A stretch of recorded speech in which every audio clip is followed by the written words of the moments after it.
Good morning. Good morning, everybody. I'm Dion Lake. I am here for the Mayuteca show. Go ahead.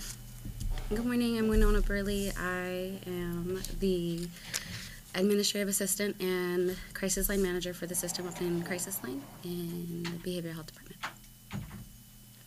So every Thursday, somebody from the Behavioral Health Department is going to be here to talk about the services that we provide now and some of the services that we hope to provide in the future. So I'm just going to read this quick. This program comes to you from the SWO Behavioral Health Department. This is a dedicated radio spot scheduled every Thursday from 10 to 10:30.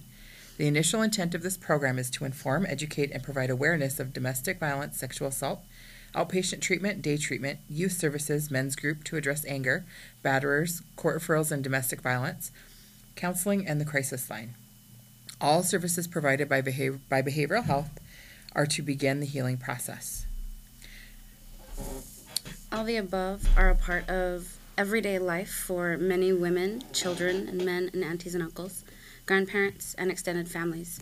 Our Dakota nation, that circle of unhealthy behavior that we need to heal from.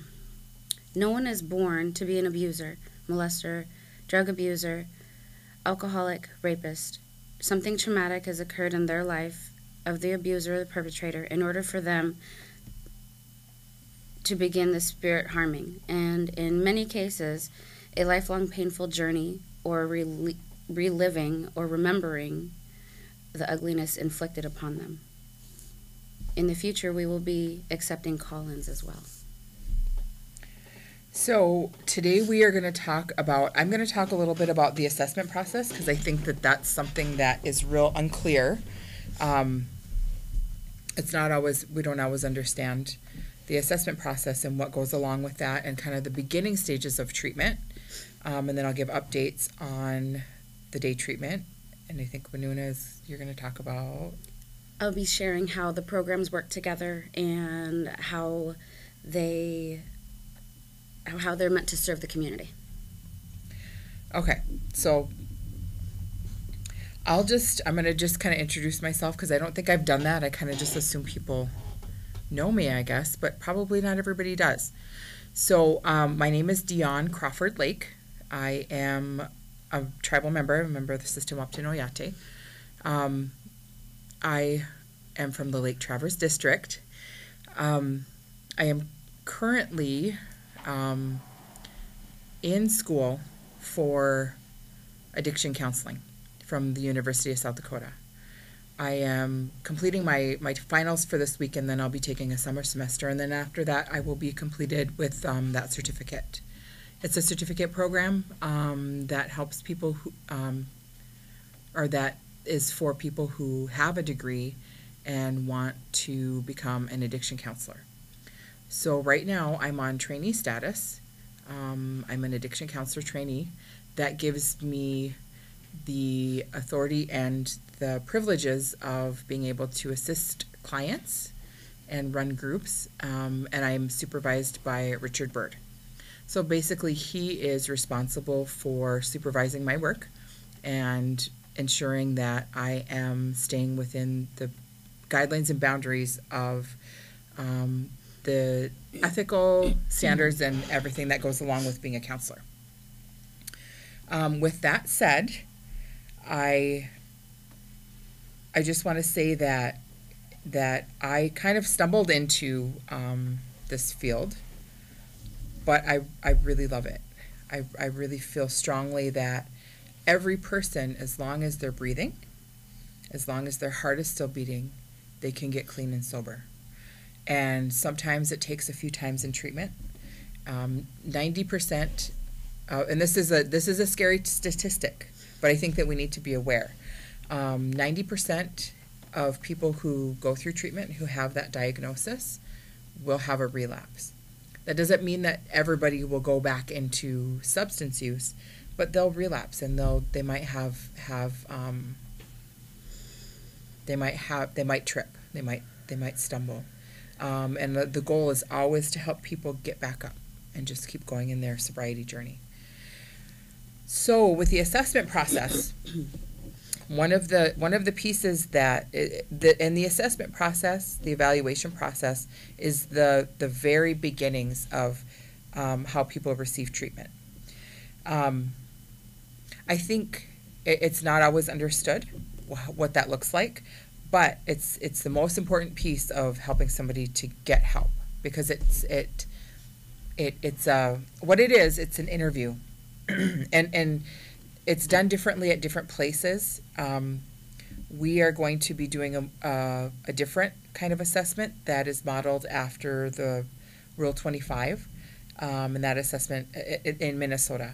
And that assessment thoroughly examines every piece of a person's life. It's not meant to be therapy. It's not meant to dig. It's not meant to, but it's meant to just really identify where people need help. We have substance use disorders. We might be struggling with substance use, and that's something in and of itself. But we want to understand why. We want to understand what skills people do have. We want to understand what skills the clients already come to us with. And then we want to understand also where we need to help them fill in those gaps so that they can maintain sobriety. I think one of the really important pieces of that is a diagnosis. And a lot of people, we sometimes get caught up in that diagnosis piece and what that means. All that means is that when you have an assessment, the counselor or the person that you do the assessment with is going to look at kind of what kind of substances we've been using, how we've been using them, how often we've been using them. We're going to look at the current state, if somebody is in withdrawal, if they need to be in a medical facility to help them help them ease through that withdrawal, because sometimes withdrawal can be really dangerous with some substances like alcohol or opioids. There can be fatalities with that, and so we really want to make sure that people, in the very beginning of the assessment process, we want to make sure that people are safe when they're coming in and when they're visiting with us. The second piece of that is we talk about the substance use, what people use, how often they use. Are we missing out on work opportunities? Are we missing out on school opportunities? Did our family leave us? Did we, kind of how much of our life our substance use has taken over? And then when we kind of determine that, then we look at maybe if we have some underlying mental health issues.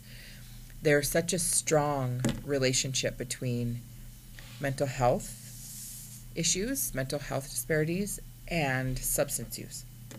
How it was explained, and I just read this article last night. It was talked about substance use and mental health, trauma, and how it was explained by Dr. Maria Yellowhurst Braveheart is it's an escape.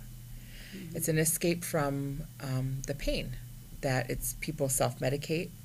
It hurts to have to live with the trauma. It hurts to think about those things and to live through them. Sometimes we have PTSD and we have flashbacks of trauma that happened to us. And so, just to escape that, we start using substances. Another piece is depression and anxiety, sometimes ADHD, sometimes even schizophrenia, and some of those mental illnesses people can really be tormented by those. And in our community and basically in our society, so many people are stigmatized for having mental health issues. We're not, a lot of times as a society, we're not open. We think that people are not serious about what's going on with them and their mental health. And so a lot of times people can be met with a real lack of compassion. And so just to feel better, they start using substances. They start they start self-medicating. And so we really have to look at those pieces and to kind of see where we can best help clients, because the main thing is not to satisfy the courts, not to satisfy the families, not to just get it done and over with, but to really examine why we're using, what we're using, how we're using it, how often we're using it, to help people to replace that substance with healthy behaviors that are fulfilling activities and things to help them cope, to help people have a good coping menu. So the coping menu probably when we're in active use was using, partying, not fully living our life, doing some of those bad behavior or those negative, harmful, risky behaviors was what was in our coping menu. And so we have to make another coping menu and just say, well, I used to drink when I started to get too anxious. When my anxiety would get really bad, I would drink alcohol. So we got to flip that and say, okay, so I'm going to take that off the menu and I'm going to replace that with, when I start feeling anxious, I'm going to journal, or I'm going to do some breathing techniques to help me navigate through that anxiety. I'm going to identify that anxiety and I'm going to consciously go through these activities, these activities to help ease my anxiety. That's just an example, but that's one of the pieces that we work on. And so it's important for us to know that in the assessment process so that we can help people gain those skills. We also look at some of the life history. We ask questions about life history, not to dig or to pry, but to understand. If somebody's a parent and maybe their children are living with grandma, and they want their children back in their lives, and that's something we can look at. We can look at parenting. We can look at getting the family into some therapy. We can look at helping parents go from not having the responsibility of the family and the loneliness and all that goes along with that to now we have to manage our family, and that's a big jump, and it's a big commitment. But I know that every person that I've worked with, every person that comes through our doors that doesn't have their family, they want their family, especially their children. They want their children so bad. And so we want to work on those things too. So those pieces are really important for us to know. If there's sexual assault or domestic violence or something, we need to know those things too, so that we can help get the services that people need for those. After that assessment process is done, the counselor or whoever is doing the assessment, and you have to have certification. You have to be at least minimally on trainee status, which means that you're working in a facility or a program that serves people with substance use disorders, and you have to be in school, or you have to be working towards getting that certification and taking that test to be certified. When that person does the assessment, we make the determination, we take all of those factors very carefully into account. One of the things that I learned in my classes last semester is that the diagnosis that we give people, that stays with them their whole life. And though those things can be in remission and we can be in recovery from those things, that it's also, we have to be very careful when we do assessment, because we want to fully understand the substance use and what people are going through, so that we don't give a wrong diagnosis. After we give the diagnostic, when we determine what diagnostic criteria people meet, we make the diagnosis, and then we give recommendations based on what is in the diagnosis. So it used to be that we used to have substance dependence and substance abuse. Our abuse was like kind of moderate and dependence was more severe. But those two terms are combined, have kind of been left by the wayside. The criteria is combined, and now we have substance use disorder, mild, moderate, severe. So say somebody has a diagnosis of alcohol use disorder mild. That would mean that they meet a few of the criteria and that maybe they really should be getting into support groups, maybe an outpatient treatment or something of that nature. Somebody with an alcohol use disorder moderate probably will be looking to get into an outpatient treatment, support groups, and intensive outpatient treatment and support groups to help them with their substance use disorder. Alcohol use disorder, and this is just an example, but alcohol use disorder severe, that probably somebody with a severe alcohol use disorder would require or would need inpatient treatment. And depending on the severity and the length of how long they've been using and how much of their life has been affected by their use, probably, a 30-day to, I think there are treatment centers in our state that have 45 days. Some of them, I think, for like stimulant use disorders or meth use. If it's severe, there's a treatment program in Rosebud that is really amazing and is long term. So when those determinations are made, that's how we determine what the services are. And so we have a lot of people that want their family members to get into treatment, but aren't really sure about the process. So that's the process. You have to have an assessment, you have to have a diagnosis, and then you have to have the recommendations.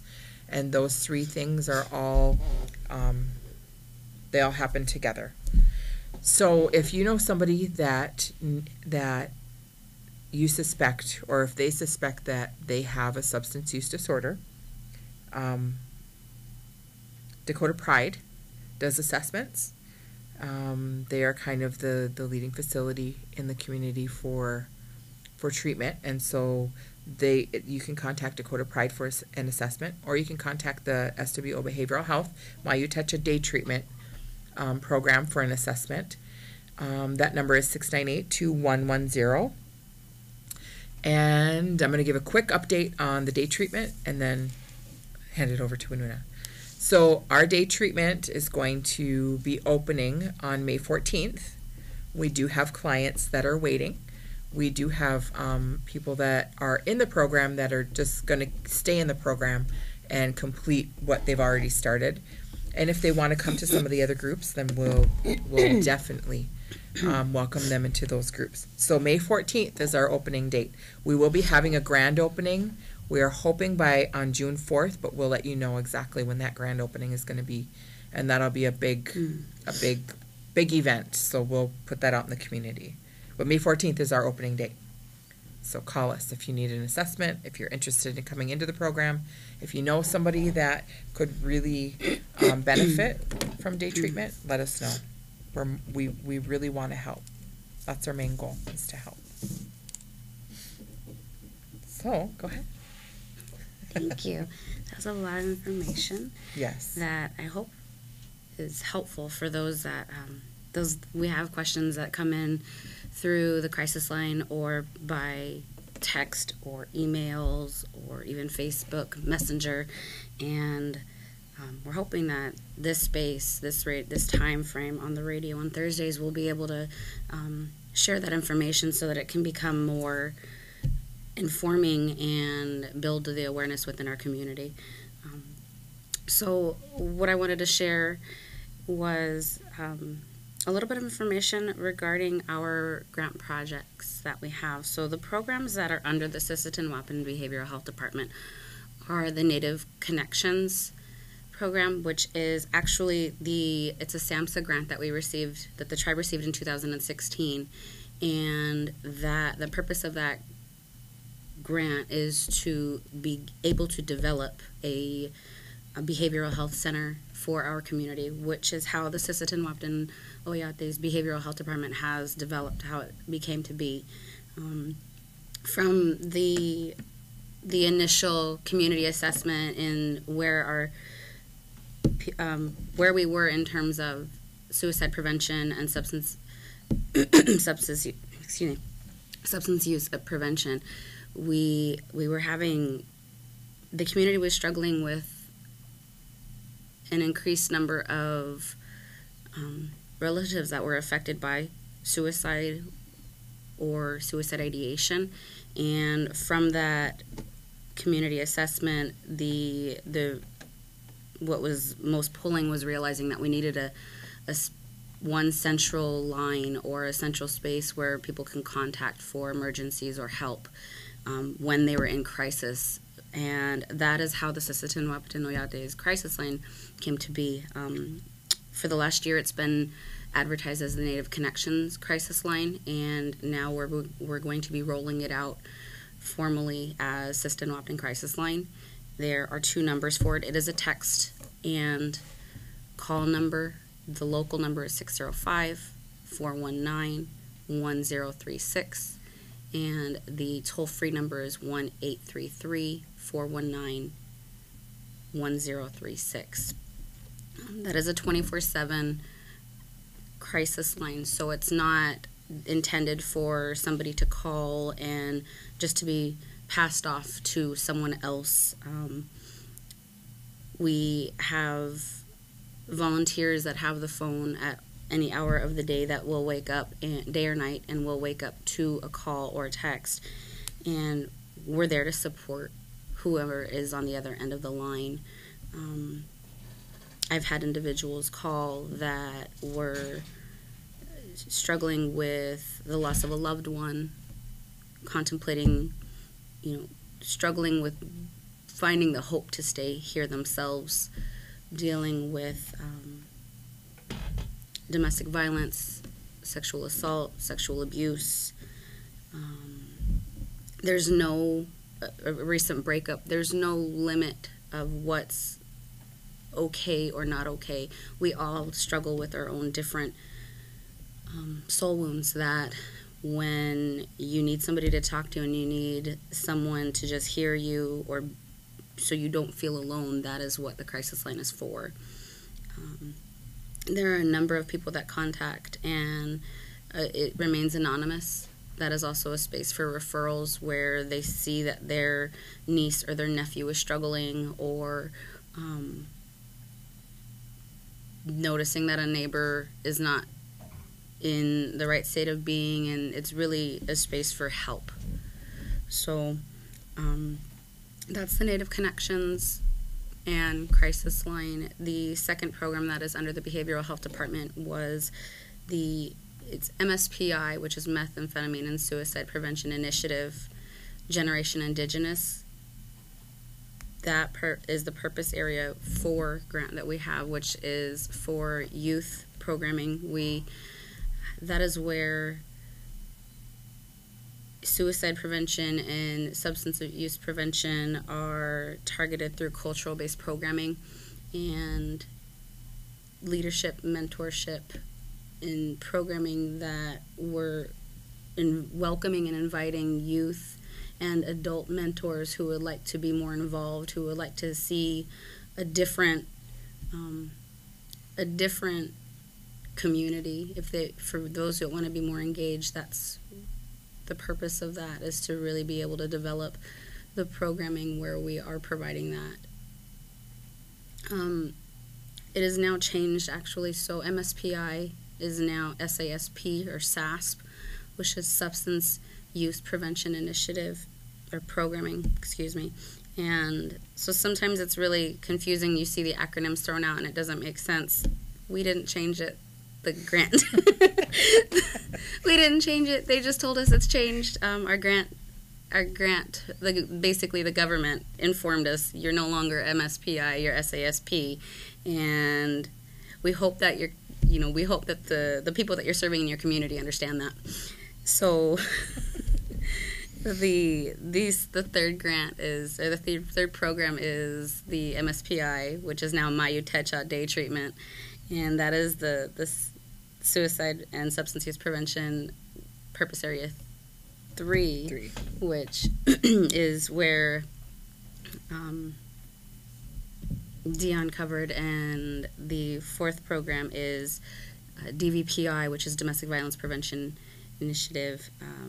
That is our domestic violence prevention program. So currently in those in each program, we have Dr. Gail Mason, who is the director of the Behavioral Health Department, and the project director for Native Connections. And in the Gen I grant, that is Sharon Moray. She is a behavioral health specialist, and she's a master's prepared therapist as well. In Mayuteca Day Treatment, there is Dion Crawford Lake, Shobi Zatina, Greta Laverne, and the amazing Skyman. The amazing, awesome, wonderful Skyman. With flutes. With and Betty. Alana and Betty, and Megan Zatina. Yes. Oh, and Kendall. And Kendall Dakota. So that is the Mayuteca Day Treatment team. And in the DVPI, Domestic Violence Program, that currently is Sierra Wolcott as a case manager, and that makes up the team. And our office manager, who continues to corral all of us together, is the lovely, amazing Gina Mota. Gigi. Yes, Gina is our office manager and handles everybody. So our office number is 698-2106. Our fax is 698-2107. Again, these programs are still in the very beginning of their, they're either in their second year or going into their second year of existing, and it's not easy work. We're trying to do everything that we possibly can to be available and to be accessible to the community, and sometimes we realize that we're missing areas. So I'm really grateful for this spot on the radio to be able to not only be visible but audio, so that we're reaching relatives that they never step foot into agency because they're working up in Rossall or down in Watertown, and they barely hear about the what's happening in terms of youth programming or services for our adults. So I think what are some questions that you've received pertaining? I know people ask a lot of times. They ask about, they'll want to know just how many calls we're getting. How many calls do you guys get on the crisis line? Do people really call that? And I'm like, yes, a lot of people call. A lot of people call the crisis line. About how many do you guys get a month? So on my last calculations, February's calls were extremely high. We had over 600 calls in February, 600 crisis contacts. So that might be in person. That might be a referral from the crisis line, a walk into the office. I work with, we as a team work with Roberts County Jail and CDP, Coteau, the emergency room, and they may call the crisis line or Dr. Mason or myself, and we respond for any youth or adult who may be there and they are there due to, or the staff are concerned about their well-being. So March was over 600, and April no, excuse me, February was over 600, March was 415, and April, I believe there's more of a calm, and the last, we're still calculating, but the last number I had was 157. That is completely confidential. None of the, if you're contacting the crisis line, it is completely confidential. The only team, if you will, that is informed is our internal team, and that might be, I'll give a hypothetical. So, say a male, an unknown male contacts the crisis line and shares his personal situation. Children are involved, and he's concerned about his well-being and his children, but they are not together. I then, in the following day, would check in with Dr. Mason and would brief her of the situation, and based on her recommendations, I would either contact Sharon Moray for the youth or the school to touch base to make sure that they are receiving services. And for the adult, I would then contact Dion or Shobi and just touch base and, okay, this is who I'm recommending, and then we'll discuss the situation as to what they may need, where they may be ready, and as I'm working with that individual through the crisis line, I'm working with them until they feel comfortable to come in. Sometimes on the first call, people are, individuals are ready. I'd like an appointment to be scheduled, and that gets the ball rolling. If not, they may not be comfortable for whatever reason, and I'm there. I'm there to support them. I'm there to listen. I'm there to be their soundboard and be their support of just, at the end of the day, I'm there to advocate for you. And I think that we can all agree that as a team, our entire approach is trauma-informed. So our effort is not specifically harm reduction. Our effort is to really understand where someone is coming from, where they are, and meet them where they're at, without judgment, without opinions, and to maintain their integrity so that they feel supported to take every step that they can to move in a better direction.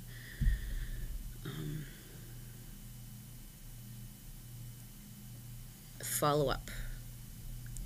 If I have referred a young person or an adult to whichever program, then I stay in the loop just through follow-up, because I want to make sure that they're not falling through the cracks.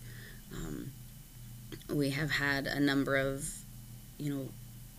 our relatives who have started, and whether it was started coming in or they started started moving in a better and healthier way for themselves, to where they started feeling less anxiety or less daily stress, that maybe because they started journaling, or they started going to groups or therapy that supported their healing process.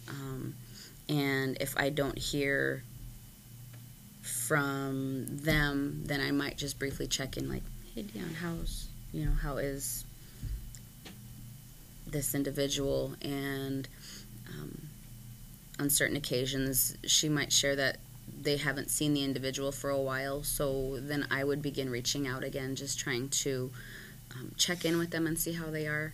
Sometimes we get to this place where we feel so alone that we don't think anybody cares, and I care, and we all care, but being that I have access to someone's messenger or their phone number through the crisis line, then I will reach out and make sure that we're just checking in, so that they know that they're not alone, and then I'm there as their individual that they can fall back on if need be. Last year we had, through the spring, there were a series of trainings for the crisis line, and from the over 20, I think it was 28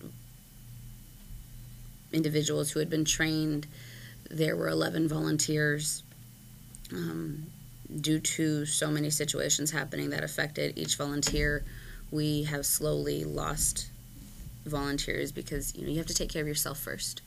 You need to be able to care for yourself and your family before you can take care of others. And in that, we currently have 0 volunteers as we're just passing the crisis line internally. And that generally goes between Dr. Mason and myself. But we are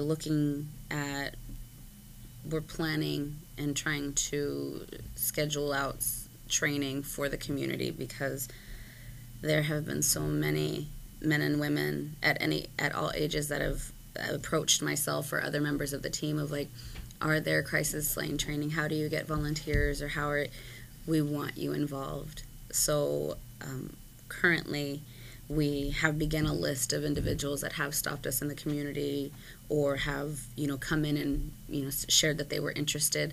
If you are interested in just having the training for yourself to help support your family better, please contact the Behavioral Health Department at 698-2106 and just share that you're interested so we can add your name to the roster, to the sign up. And as we get closer to the date, then we'll start doing the calls and letting you know when it's scheduled, and it will be in the Shota, and there will be a Facebook event as well. So that's just a little bit about the crisis line and how we all collaborate together. And just so the other thing, just wrap up quick, but the other thing is that we are renovating the building. So it's been a mess. Yeah, we're all still there, but we're renovating. So if you call the 698-2106 and nobody answers, call the 698-2110 number, and Greta will answer that. She's always at her desk. She's always has the phone. So if 2106 doesn't work, call 2110, and if need be, just stop by, catch us on Facebook, something. Call the crisis line if you have to. So that's happened. Yeah. Or if you're not comfortable calling that, my work cell phone is 605-419-1104. So thanks, Tom, for having us. We appreciate your time. We really appreciate your ear. Yes.